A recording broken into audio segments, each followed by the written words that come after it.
یہودی آج بھی پوری دنیا میں یہودی آج بھی مسلمان کو کہہ رہے ہیں کہ خیبر از دا لاسٹ چانس. یہودی کہتے ہیں کہ مسلمانوں تسی خیبر چھڑانے سے ساڑھے کو تسی اور کچھ ساڑھے کو کوئی شے نہیں کھول سکتے. یہودی آج بھی مسلمانوں کو یہ تانے دے رہے ہیں کہ تسی خیبر کھولے سے ساڑھے کو اور تسی کوئی شے نہیں کھول سکتے. ان کو اللہ تعالیٰ نے کوئی خاص ایسی طاقت اور ہمت عطا فرمائی تھی جو باقی اور صحابہ میں نہیں تھی. یعنی اور صحابہ بھی بہادر تھے لیکن جو زیادہ جنگی مشہور و معروف ہے نا وہ مولا علی کی ہیں.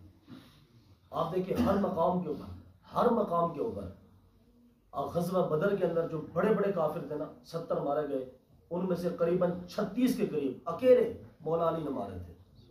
اس کے بعد احد کے اندر جو ہے یہ 2 بندے تھے جنہوں نے پہلے احد کی کایا پلٹ کے رکھ دی تھی. وہ تو بعد میں تھوڑی مسلمانوں سے مسٹیک ہوئی, اللہ تعالیٰ نے معاف بھی فرما دیا. تو پہلے 2 بندے حضرت امیر حمزہ یہ مولا کہنا, انہوں نے جناب غزوہ احد میں کافروں کو گاجر مولی کی طرح کاٹ کے رکھ دیا. حضرت خالد بن ولید جیسے بندے کو بھی مولا علی نے ایسے اٹھا کے پیچھے ڈال دیا اور 3 مرتبہ. تو اسی طریقے سے خندق کے اوپر مولا علی نے وہ عمر بن عبد ود جو خندق کراس کر کے آ گیا تھا, جس نے آپ کو موقع دیا تھا کہ بچے کو ہٹ جا پیچھے, مولا نے فرمایا گپا نہ مارتا ہے کہ میں جانا چاہتا ہوں کلم کا. آپ نے ایک ہی ساٹھ ماری اس عمر بن عبد ود کی, حتیٰ کہ اس کی سارا کچھ کاٹ کے رکھ دیا. ایک روایت تو یہ ہے کہ وہ گھوڑے کے اوپر بیٹھا تھا اور مولا علی نے اسے اوپر چاڑ کے ماری نا سٹ, اس کے گھوڑے کو بھی کاٹ کے رکھ دیا. یہ حضرت علی کی طاقت تھی. اب خیبر کے اندر بھی ایسے ہوا کہ مرحب نے جب بات کی انا الذی سمتنی ام حیدرہ, مولا نے فرمایا تو جانتا نہیں کہ میں حیدر ہوں. اور مرحب نے پہلے خواب دیکھا تھا, ایک رات پہلے نا مرحب نے خواب دیکھا تھا کہ کوئی منو شیر پھاڑ رہے ہیں, کوئی شیر منو کھا رہا ہے, پھاڑ رہا ہے, چیر رہا ہے. جس طرح مولا علی کے سامنے آیا نا مرحب, کہ مولا علی نے فرمایا انا الذی سمتنی ام حیدرہ, آپ نے فرمایا جڑا شیر تم خواب وچ پھاڑ رہا سی نا وہ شیر ہن تیرے سامنے کھڑا ہوا ہے. وہ پھر مرحب ڈر گیا, انہوں نے کہا وہ یار ہے بھائی تو سکتا نہیں سی, عزت کا معاملہ سی ظاہر ہے. مرحب جی ختم ہو گیا. مرحب کا بھائی تھا یاسر, اس کا نام تھا, یہ اس کے پیچھے بیٹھا ہوا تھا. اچھا یاسر بھی 1000 بندوں کے مقابلے تھا سی, ایوی ترکڑا قسم کا پہلوان سے. پھر یاسر دوڑ کے آ گیا, انہوں نے کہا اور کون ہے جو میرا مقابلہ کرے, 1 to 1 مبارزت جس کو بولتے ہیں, پہلے ایک ایک کرو پھر بعد میں. پھر حضرت زبیر کو نبی علیہ السلام نے بھیجا اور میں کہ زبیر جاؤ یاسر کے مقابلے میں. حضرت زبیر کی جو اماں تھی نا وہ رونے لگ پڑی, عرض کی یا رسول اللہ 1000 کے مقابلے تھا کہ میرا پتر تھا جو بیچارہ چھوٹا جی ہے, میرا پتر شہید ہو جانا ہے, قتل ہو جائے گا. نبی پاک علیہ السلام نے فرمایا کہ نہیں قتل ہوگا نہیں, قتل کر کے رکھ دے گا. پھر حضرت زبیر نے جا کے یاسر کو سٹ ماری اور اس کو کاٹ کے رکھ دیا. قلعہ نائن بڑی مشکل سے فتح ہوا جی, انتہائی مشکل سے. دیکھیے مرحب بھی مر گیا نا, پھر بھی 3 دن لگے سن مسلمانوں کو قلعہ نائن فتح کرنے دے. اللہ تعالیٰ نے مسلمانوں کو قلعہ نائن کی فتح دی. اس کے بعد نا مسلمانوں کے پاس کھانے کے لیے کچھ نہیں, گرمی سردی تو باہر بیٹھے رہے بیچارے مسلمان. اب جا کے جب قلعہ نائن فتح ہوا نا اس کے اندر تھا ہی کچھ نہیں, کھان پینے واسطے کوئی شے نہیں سی. یہودیوں نے سارا کھان پینے کا مال نا اگلے قلعے میں جمع کر دیتا, قلعہ صاحب دے اندر انہوں نے ہر سے کھان چین دی پئی سی. بنو اسلم والے نبی علیہ السلام کی بارگاہ میں آ کے عرض کی یا رسول اللہ سیدھے پکڑا گھرے جا رہے ہیں, ساڈے کول کھان واسطے ہے کچھ نہیں, اینی دیہاڑی سے باہر بیٹھے رہے, اینی دن باہر بیٹھے رہے, اور قلعہ فتح کتنا قلعے دا تھا کوئی شے نہیں ہے. پھر نبی پاک علیہ السلام نے دعا کی کہ یا اللہ اس قلعہ صاحب کو فتح کی ہمیں خوشخبری عطا فرما. مسلمانوں نے پھر قلعہ صاحب کو فتح کیا, اس کے اندر بھی کئی دن لگ گئے. جب یہ قلعہ فتح ہوا نا تو اس قلعے کے اندر چربی ہی چربی پڑی ہوئی تھی. آپ جانتے ہیں کہ چربی کتنی چاس والی ہوتی ہے, اب ظاہر جو لوگ لطف لیتے ہیں وہ تو لیتے ہیں. چربی بڑی خاص چیز ہے کھانے کے لیے. اللہ تعالیٰ نے قوم موسیٰ کو سزا پتہ کیا دی تھی, ان کے اوپر اللہ تعالیٰ نے چربی کو حرام کر دیا تھا کہ تجھے آج تو بعد چربی نہیں کھانی. تو چربی ایک لذیذ چیز ہے, تو یہودی بڑی شوق سے کھاتے تھے. تو قلعہ صاحب کے اندر جب وہ مسلمانوں نے فتح کیا نا, جب دروازہ کھلا تو مال و دولت کے ڈھیر ڈھیر لگے ہوئے, ایڈا جناب وہ فروٹ پہ دے, چربی پہ دے, راشن دے سارا.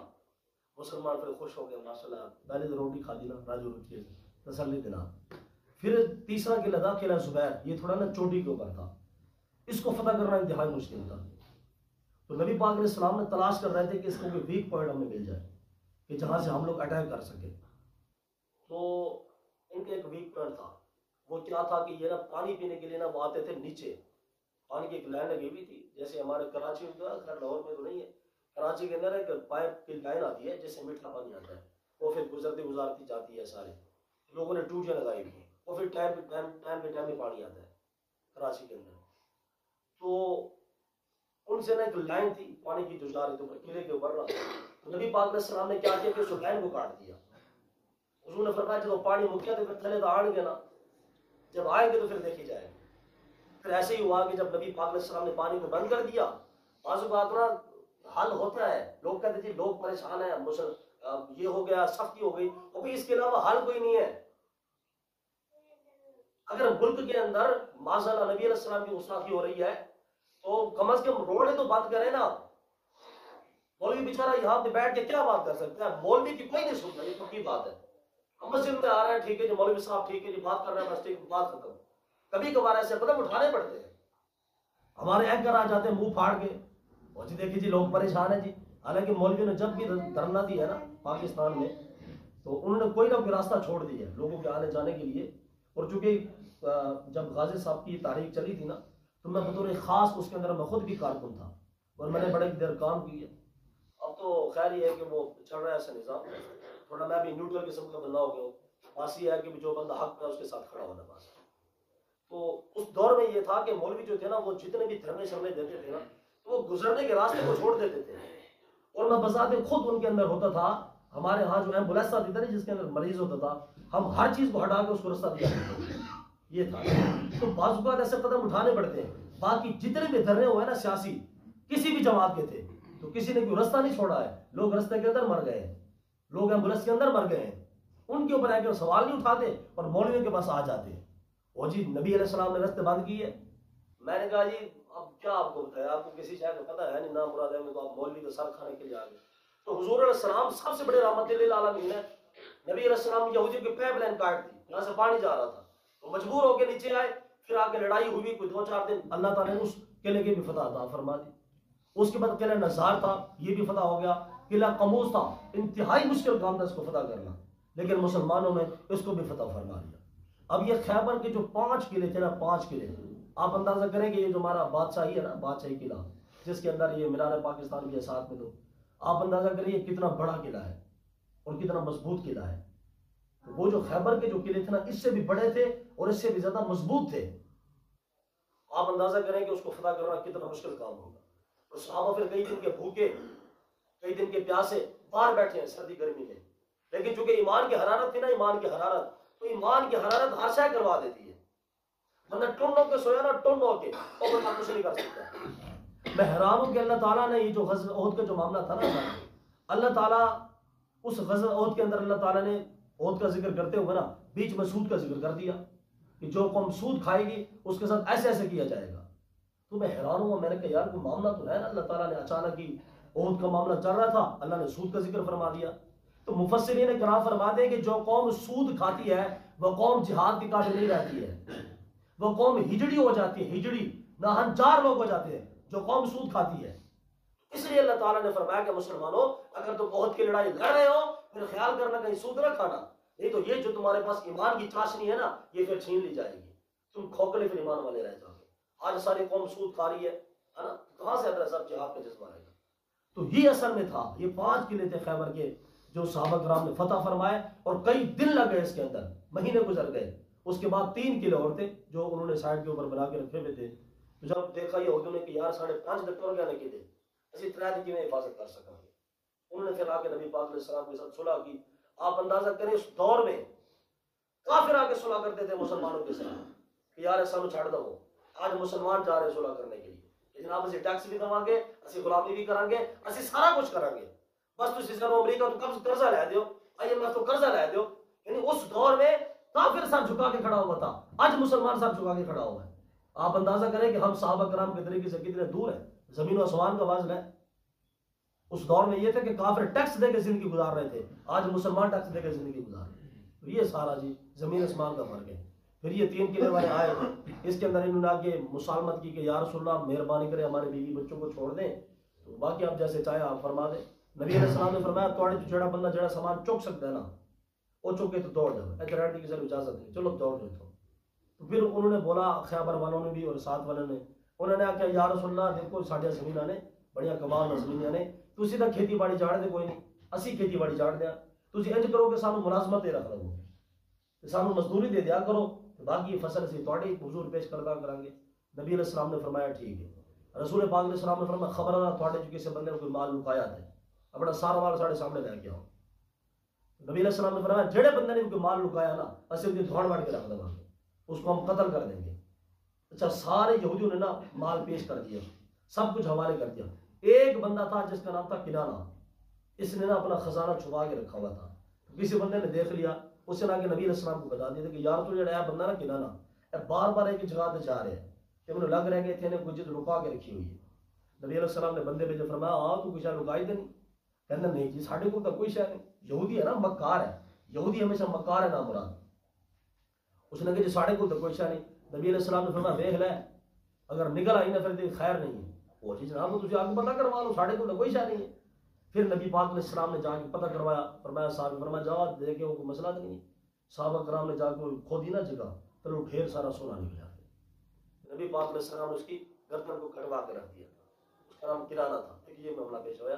اور ایک خیبر کے اندر کا آخری معاملہ پیش ہوا. وہ معاملہ کیا تھا کہ اس کنانا کی نا بیوی تھی جس کا نام تھا صفیہ. تو نبی پاک علیہ السلام نے اس عورت کے ساتھ نکاح فرمایا تھا. حالانکہ ایک مرتبہ ایک مولوی صاحب کے ساتھ بیٹھا ہوا تھا, وہ ہمارے دیوبندی بھائی تھے. تو اس نے کہا جی یہ جو سنی ہے نا سنی, انہوں نے بس کھانے کے طریقے بنائے. میں نے کہا جی وہ کیسے؟ وہ کہا جی کبھی 11ویں کھا رہے ہیں, کبھی میلاد کھا رہے ہیں, کبھی کیا کھا رہے ہیں, کبھی کیا کھا رہے ہیں. میں نے کہا جی اللہ تعالیٰ نے عطا کیا تو اب کھا رہے ہیں ماشاء اللہ. میں نے کہا آپ کا کام ہے چلنا, آپ چلتے رہے. اسی سڑ دینا وہ ساڑا کام ہے کھانا. میں نے کہا مسئلہ کیا ہے, تکلیف کیا ہے تو بتاؤ. وہ جی سنی صرف صورت کو بیان کرتے ہیں, سیرت کو بیان نہیں کرتے. میں کہ جناب یار تسی سیرت بیان کر دیو. کہتے جی الحمدللہ جان تو کانفرنسیں کرواتے ہیں, ہم تو سیرت بیان کرواتے ہیں. میں کہ میرے ایک سوال کا جواب دس. انہوں نے کہا ہاں جی دسو. میں کہ خیبر دے موقع دے ہوتے او جڑی بی بی صاحبہ سی حضرت صفیہ جن نال حضور علیہ السلام نے نکاح فرمایا سی, میں کہ وہ تازہ تازہ شوہر مریا سی. جس عورت کا شوہر مریا ہوئے کم از کم 4 منٹ 10 دن دا سوگ ہے نا عورت واسطے. میں کہ نبی علیہ السلام نے اس ٹائم تازہ نکاح فرمایا سی. میں کہ 10 ہوئے مولوی, نبی علیہ السلام نے 4 ماہ 10 دن حضور نے 100 کیوں نہیں بنا دیتا؟ میں کہ انہوں جواب دے میرے. کہتے جی یہ کام تو ہمارے مفتی صاحب کا ہے, یہ کام تو ہمارے مفتی صاحب کا ہے. میں کہ تو چھولے بیچ رہے ہیں. اگر آپ جو میرے پر اعتراض کر رہے ہو آپ کے اندر کوئی شے ہے کہ نہیں ہے؟ لوگ جو مولوی صاحب سے ان پڑھ لگوا جی, لیکن ان پڑھ کیسے ہوتے ہیں؟ 8-10 مسئلے اکٹھے پوچھ لیں گے. نہیں یہ چھوڑا چاہیے. اچھا ہے ان پڑھ, پھر مولوی کو پڑھا رہے ہیں بیٹھ کے. جب آپ کے اندر کوئی چیز ہے ہی نہیں تو آپ مولوی پہ اعتراض کیوں کر رہے ہیں بھائی؟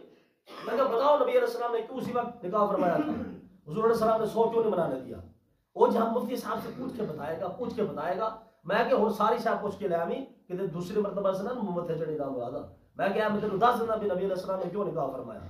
میں کہ اس واسطے حضور نے نکاح فرمایا کیونکہ حضرت صفیہ لونڈی سن, ٹھیک ہے نا, جڑی نا آزاد عورت ان دے واسطے حکم ہے کہ 4 مہینے تے 10 دن ہو گزارے سو تے 3 حیض کم از کم نہ وہ گزارے, اس تو بعد جا کے نکاح دے قابل ہوندی ہے. لیکن جڑی لونڈی ہوندی ہے نا لونڈی, ان ایک حیض آ گیا ماہواری جڑی ہوندی ہے تے او بندے واسطے نکاح واسطے حلال ہے. میں کہ چونکہ حضرت صفیہ لونڈی بن کے آئی سن نا, ایک حیض گزر گیا تو حضور نے نکاح فرما لیا کہ لونڈی کا نکاح جائز تھی. اچھا جزاک اللہ. میں کہ بندے کا پتر بن کے جا کر نام مراد جزاک اللہ کے بچے اعتراض کرتے ہو. پھر یہ معاملہ جو ہے نا یہ یہودیوں نے اٹھایا, عیسائیوں نے. آج حضور علیہ السلام کے خلاف کتابیں لکھ رہے ہیں عیسائی. وہ بولتے ہیں دیکھو جی عام مسلمانوں کے لیے حکم ہے کہ 4 مہینے 10 دن انتظار کرواؤ. ان کے رسول نے تو ڈائریکٹ شادی کر لی تھی. اب ان کافروں کو کون سمجھائے کہ خبیث کے بچوں کو لونڈی تھی, لونڈی کا حکم اور ہے, آزاد حکم کا عورت اور ہے. اب یہ کافروں کو کون سمجھائے؟ اصل کے اندر یہ ہے یہودی آج بھی پوری دنیا میں یہودی آج بھی مسلمانوں کو کہہ رہے ہیں کہ خیبر از دا لاسٹ چانس. یہودی کہتے ہیں کہ مسلمانوں تسی خیبر چھڑانے سے ساڑھے کو تسی اور کچھ ساڑھے کو کوئی شے نہیں کھول سکتے. یہودی آج بھی مسلمانوں کو یہ تانے دے رہے ہیں کہ تسی خیبر کھولے سے ساڑھے کو اور تسی کوئی شے نہیں کھول سکتے. لیکن آج مسلمان تو بیچارے بھنگ بھی کے سوئے. آج کون ہے جو ان کو جواب دے؟ مسجد اقصیٰ جا کے چھوڑا ہے, بیت المقدس جا کے چھوڑا ہے, اسرائیل کو آزاد کروائے. سارے مسلمان تو بھنگ پی کے سوئے. یہ جو خیبر تھا اس سے انشاءاللہ آخری چیز رہ گئی وہ فتح کا معاملہ. انشاءاللہ وہ میں کل کلیئر کروں گا. اللہ تعالیٰ ہمارے مسلمانوں کو نبی پاک علیہ السلام کی سیرت پر عمل کرنے کی توفیق عطا فرمائے, اور جیسی زندگی رسول پاک علیہ السلام نے گزاری, صحابہ کرام نے گزاری, ہمیں بھی ویسی گزارنے کی توفیق عطا فرمائے. وما علینا الا البلاغ.